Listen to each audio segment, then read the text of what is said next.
दोस्तों electronic smart IPO की बात करें तो लिस्टिंग बिल्कुल वैसी ही हुई जैसी कल्पना की गई थी। यानी जो ग्रे मार्केट में इसकी प्राइस चली थी उसके बिल्कुल वैसी ही संभावना के साथ में यहाँ पे लिस्टिंग हुई है। लेकिन अब आगे क्या संभावना बन रही है? क्या इसमें हमें प्रॉफिट बुक करके निकल जाना चाहिए? क्या हमें लिस्टिंग गेन ले लेना चाहिए या फिर हमें लॉन्ग टर्म का नजरिया लेना चाहिए? और जिनको आईपीओ में शेयर अलॉट नहीं हुए क्या उनको इस समय खरीदारी करनी चाहिए?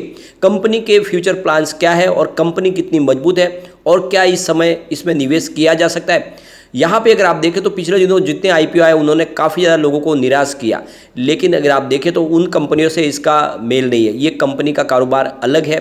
वो सारी की सारी आप देखें तो स्टार्टअप कंपनियां थी जिन्होंने लोगों को बहुत ज़बरदस्त लॉस दिया। लेकिन ये कंपनी रिटेल चेन का बिजनेस कर रही है। एक तरह से देखें तो यह कंपनी जो है एक तरह के इंटरनेट के कारोबार के साथ जुड़ी कंपनी ने, बल्कि यहाँ पे इसका फिजिकल कारोबार है यानी इसके स्टोर्स है। ऐसे में क्या है इसका जो बिजनेस है ये हमें आगे जाके बहुत ज़्यादा प्रॉफिट में ला सकता है। क्या हम इसको 1 ईयर के लिए या फिर 2 ईयर्स के लिए होल्ड कर सकते हैं? क्या स्ट्रेटेजी अपनानी चाहिए यहाँ पे इलेक्ट्रॉनिक स्मार्ट के आईपीओ को लेकर? तो इन सारे सवालों के जवाब आपको इस वीडियो के माध्यम से मिल जाएंगे। और क्या लॉन्ग टर्म का नज़रिया है या फिर इस समय इन्वेस्टमेंट किया जा सकता है? सबसे पहले अगर हम बाज़ार की बात करें तो हमारे बाज़ार ने आज हमें दिखा दिया है कि बाज़ार हमारा बहुत ज़्यादा मजबूत है। चाहे इंटरनेशनल रीजन कितने भी कमज़ोर हो, हमारे बाज़ार में ताकत वो है कि ये तेज़ी से आगे बढ़ सकता है। क्योंकि अगर हम देखें तो अभी फ़िलहाल 11:30-12 बजे का टाइम है। बीएसई सेंसेक्स 58,146 के स्तर पर है, जहाँ पे 226 पॉइंट की तेज़ी है, 0.39% अप है। जबकि फ्राइडे के दिन इंटरनेशनल मार्केट में बहुत ही भयंकर गिरावट हुई थी। उसके बावजूद भी इस तरह से पॉजिटिव माहौल बनना काफ़ी बड़ी बात है। ये बात अलग है कि 300-400 पॉइंट की हमने गिरावट भी देखी इंट्राडे में, लेकिन वो जल्दी ही बाजार रिकवर कर गया। अगर हम बात करें डाउ जोन की तो हमने फ्राइडे को यहाँ पे करीब 1.34% की बहुत बड़ी गिरावट देखी थी। और S&P 500 इंडेक्स में भी 2.37% की गिरावट थी। नेस्डैक कंपोजिट की बात करें यहाँ पे 3.08% की बहुत बड़ी गिरावट हुई। रसेल 2000 इंडेक्स की बात करें तो 2.66% की गिरावट। तो एक तरह से देख सकते हो कि सभी बाजारों में बहुत ही ज़बरदस्त गिरावट थी। और उस हिसाब से हमारे बाजार को लेकर भी काफ़ी ज़्यादा ऐसी बातें कही जाती कि बाजार में बड़ी गिरावट होगी, लेकिन ऐसा हुआ नहीं। और यहाँ पे अगर आप देखें तो इलेक्ट्रॉनिक स्मार्ट आईपीओ ने कमाल कर दिया। आज इसकी जो शुरुआत हुई लिस्टिंग 90 रुपीज़ के आसपास हुई और आप देख सकते हो कि बहुत ही ज़बरदस्त यहाँ पे अच्छे प्रीमियम के साथ में शुरुआत हुई। बीएससी की बात करें तो यहाँ पे 89.40 पे शुरुआत की। यानी दोनों ही जगह पे हमने काफ़ी शानदार इसकी परफॉर्मेंस देखी। ये 500 करोड़ रुपीज़ का पब्लिक इशू था और 71.93 गुना सब्सक्राइब हुआ था। अब आप देख सकते हो यहाँ पे करीब 52% प्रीमियम के साथ में लिस्टिंग हुई और ऐसी ही कल्पना की गई थी। अब यहाँ पर आप देख सकते हो अभी बाजार शुरू है, 12 बजे के आसपास का टाइम है। इसका आईपीओ प्राइस 59 की थी और इसकी जो हाई बनी आज की 91 की है और डे का जो लो है वो 83.30 का है। तो काफ़ी अच्छे कारोबार के साथ में ट्रेड कर रहा है और काफ़ी भारी वॉल्यूम में कामकाज हो रहा है। आप देख सकते हो कि 12 बजे के पहले ही 7 करोड़ का वॉल्यूम हो गया है। लेकिन इसका मतलब ये है कि लोग यहाँ पे जम के खरीदारी कर रहे हैं। ये स्टॉक काफ़ी फेयर लग रहा है और इसीलिए आप इस लेवल पे खरीदारी हो रही है और इसीलिए जो वॉल्यूम बढ़ रहा है ये इशारा है। क्योंकि इतने भारी वॉल्यूम के बावजूद अगर यहाँ पे सिर्फ बिकवाली होती, सिर्फ यहाँ पे लोग जिसके भी आईपीओ में शेयर लगे अगर वो लिस्टिंग गेन लेने वाले होते तो यहाँ पे प्राइस जो है वो आपको नीचे आते हुए दिखा देगा, लेकिन ऐसा हुआ नहीं। इसका मतलब ये कि इस प्राइस को अच्छा लोग समझ रहे हैं और इस लेवल पर खरीदारी करना पसंद करें। आप देख सकते हो इसके पहले ही जो 5paisa.com के अनुसार जो इसकी जो प्रीमियम ग्रे प्रीमियम मार्केट कल तक चल रही थी वो 30 रुपीज़ के आसपास थी। और इस हिसाब से देखें तो जो लिस्टिंग की संभावना बनी थी कि 50% से ऊपर होगी और बिल्कुल वैसा ही हुआ जैसा ग्रे मार्केट ने प्रेडिक्ट किया था। बिल्कुल वैसी ही लिस्टिंग हुई है। आईपीओ की बात करें तो 4 अक्टूबर को खुला था और ये 7 अक्टूबर को आईपीओ बंद हो गया था और इसके बीच में लोगों ने जम के इसमें खरीदारी की।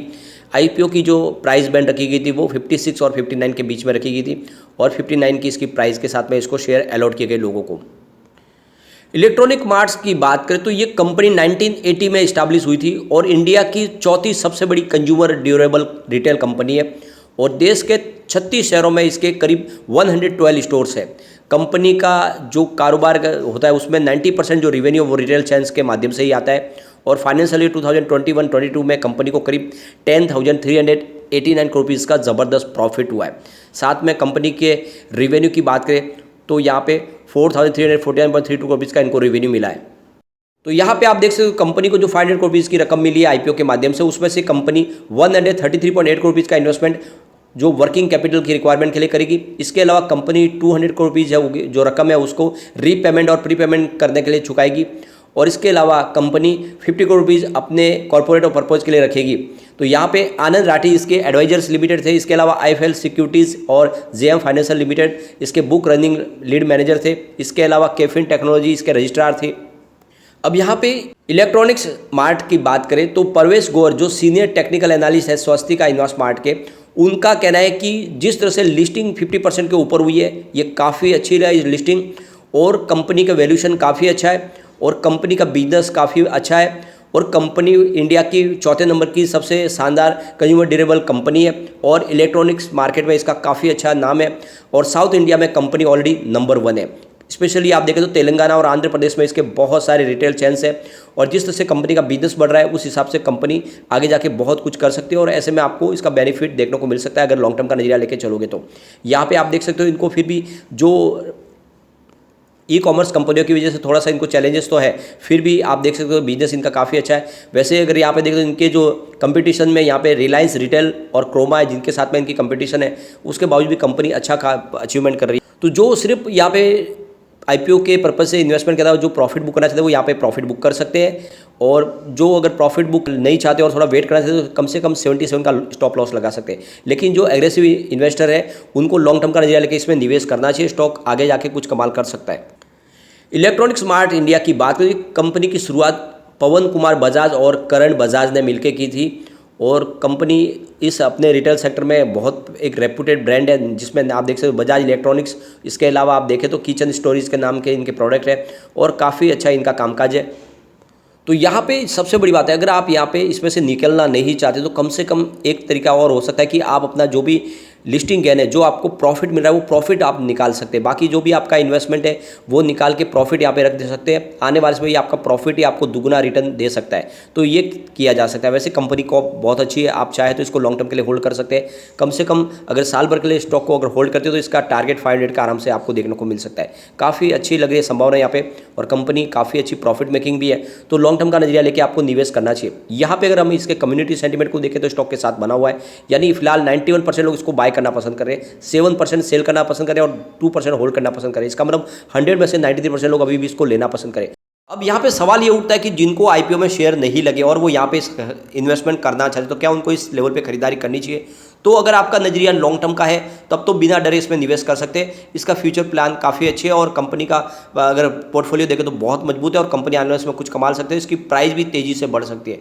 लेकिन अगर आप शॉर्ट टर्म इन्वेस्टमेंट करना चाहते हैं तो बिल्कुल फिलहाल अभी इस समय न करें, थोड़ा सा स्टॉक को सेटल होने दें, यानी 2 से 3 दिन का इसका ट्रेडिंग देखें, उसके बाद में ही निवेश के बारे में सोचें।